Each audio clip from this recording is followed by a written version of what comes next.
From the interesting narrative of the life of Olaudah Equiano by Olaudah Equiano. This selection is an autobiography, which is the story of a person's life written by that person. An autobiography usually reveals the writer's thoughts, feelings, and beliefs. Writers of autobiographies also tell how particular experiences shape their lives, providing details that only a person with first-hand experience would know.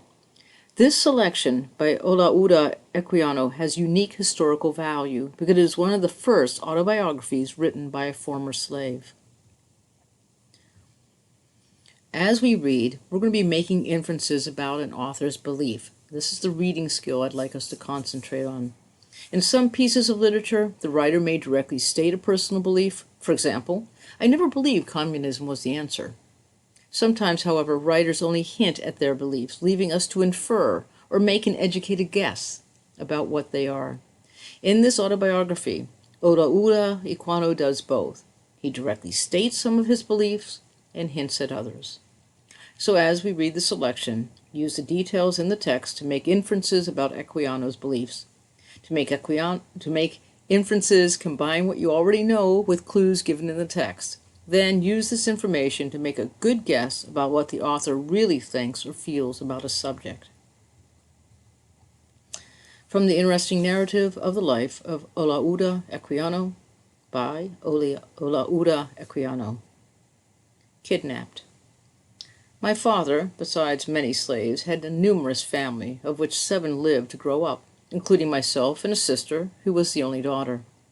As I was the youngest of the sons, I became, of course, the greatest favorite with my mother, and was always with her. And she used to take particular pains to form my mind. I was trained up from my earliest years in the art of war.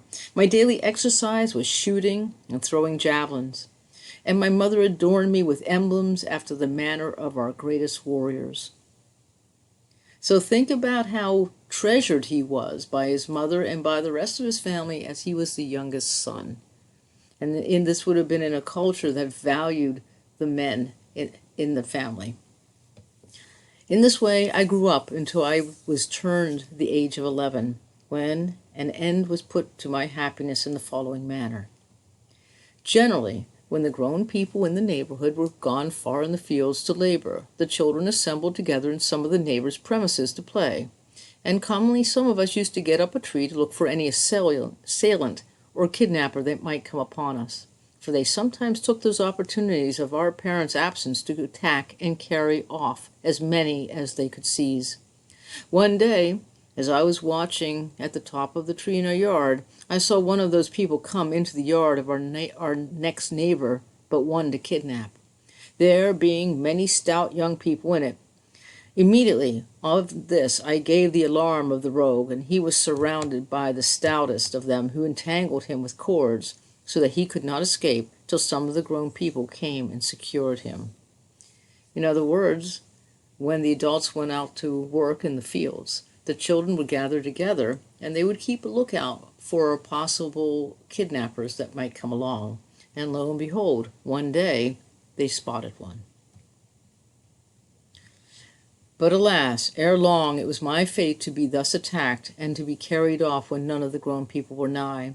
One day, when all our people were gone out to their works as usual, and only I and my dear sister were left to mind the house, 2 men and a woman got over our walls, and in a moment seized us both, and without giving us time to cry out or make resistance, they stopped our mouths and ran off with us in the nearest woods. Here they tied our hands and continued to carry us as far as they could till night came on, when we reached a small house where the robbers halted for refreshment and spent the night. We were then unbound, but were unable to take any food. And being quite overpowered by fatigue and grief, our only relief was some sleep, which allayed our misfortune for a short time. The next morning we left the house and continued traveling all day. For a long time we kept to the woods, but at last we came into a road which I believed I knew. I had now some hopes of being delivered, for we had advanced but a little way before I discovered some people at a distance, on which I began to cry out for assistance. But my cries had no other effect than to make them tie me faster and stop my mouth. and then they put me into a large sack. They also stopped my sister's mouth and tied her hands, and in this manner we proceeded till we were out of sight of these people. So, in other words, on a day when only he and his sister were in residence, watching over things, kidnappers did come along, and they did kidnap them, and they tied their hands and they carried them along. And when he thought he had an opportunity to call out for help from some strangers down the road, he then he tried calling out, but they stopped his mouth with cloth, and they stopped his sister's mouth so that they could not call out. And so they were even more helpless than they had been before. When we went to rest the following night, they offered us some victuals, but we refused it, and the only comfort we had was in being in one another's arms all that night, and bathing each other with our tears. But alas, we were soon deprived of even the small comfort of weeping together. The next day proved a day of greater sorrow than I had yet experienced, for my sister and I were then separated, while we lay clasped in each other's arms. It was in vain that we besought them not to part us. She was torn from me and immediately carried away, while I was left in a state of distraction not to be described. I cried and grieved continually, but for several days I did not eat anything but what they forced in my mouth. So, a few days later, the sister is taken from him. They had each other, and they did get some comfort from being together, but then she was taken from him, and he was so distraught. He was distraught to the point of distraction, which means it's a mental disturbance or distress. And he's so upset that he stopped eating. But that did not stop them from forcing food into his mouth and continuing with the journey. At length, after many days traveling, during which I had often changed masters, I got into the hands of a chieftain in a very pleasant country. This man had 2 wives and some children, and they all used me extremely well, and did all they could to comfort me, particularly the first wife, who was something like my mother. Although I was a great many days' journey from my father's house, yet these people spoke exactly the same language with us. This first master of mine, as I may call him, was a smith, and my principal employment was working his bellows. Now, you're probably aware that a smith is a person who would work with metal, and they would have a forge, and you would associate the word smith with the term blacksmith. So this young man was then employed in this household as a slave, and his principal employment was working the bellows, which were the same kind as I had seen in my vicinity. That means in his own town. There were, in some respects, not unlike the stoves here in the gentlemen's kitchens, and were covered over with leather, and in the middle of that leather a stick was fixed, and a person stood up and worked in the same manner as is done to a pump water out of a cask with a hand pump. I believe it was gold he worked, for it was a lovely bright yellow color, and was worn by the women on their wrists and ankles. Soon after this, my master's only daughter and child by his first wife sickened and died, which affected him so much that for some time he was almost frantic, and really would have killed himself had he not been watched and prevented. However, in a small time afterward he recovered, and I was again sold. I was now carried to the left of the sun's rising, through many different countries and in a number of large woods. The people I was sold to used to carry me very often when I was tired, either on their shoulders or on their backs. I saw many convenient well-built sheds along the roads at proper distances to accommodate the merchants and travelers who lay in those buildings, along with their wives, who often accompanied them, and they always go well armed. So the master's only daughter dies, and the master is so distraught that it was thought that he might kill himself, and when he recovered, he sells Equiano. So Equiano was then traveling again with a group of people who own him, and they are traveling to the left. And the assumption I'm making an inference that to the left means they were traveling towards the Atlantic Ocean, which would be to the west of where he would have been kidnapped. From the time I left my own station, I was always found somebody that understood me till I came to the seacoast. The languages of different nations did not totally differ, nor were they so copious as those of the Europeans, particularly the English. They were therefore easily learned, and while I was journeying thus through Africa, I acquired 2 or 3 different tongues. In this manner I had been traveling for a considerable time, when one evening, to my great surprise, whom should I see brought to the house where I was but my dear sister?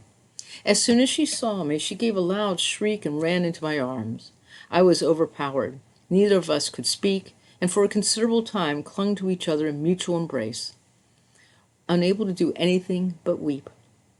Our meeting affected all who saw us, and indeed, I must acknowledge, in honor of those sable destroyers of human rights, they never met with any ill treatment or saw any offered to their slaves except tying them, when necessary, to keep them from running away. So there's a little bit going on here. He's been traveling for quite some time. He's picking up different languages because they are similar enough to his own home language. And then he's brought to a house, and there he sees his sister, and they are overjoyed with with joy and happiness of having found each other. Now, take a look at this point where it says, "Who are the sable destroyers of human rights?" Who is destroying the human rights of this man at this time? And what point is he trying to make? So I'm going to reread this a little bit. Our meeting affected all who saw us. That means people were really affected emotionally by seeing this reunion between the boy and his sister.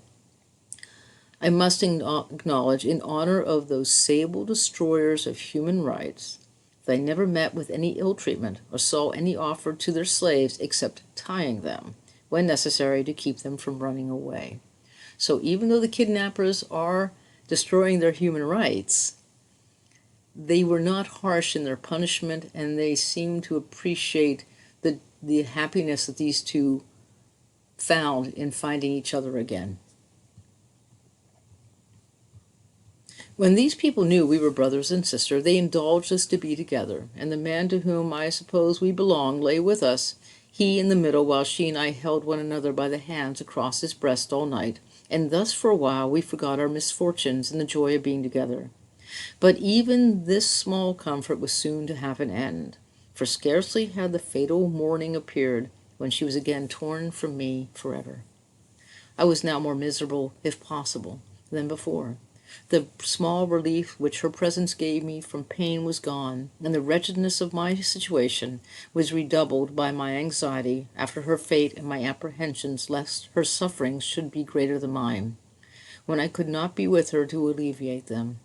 So he's very concerned. He's now even more upset than he had been before.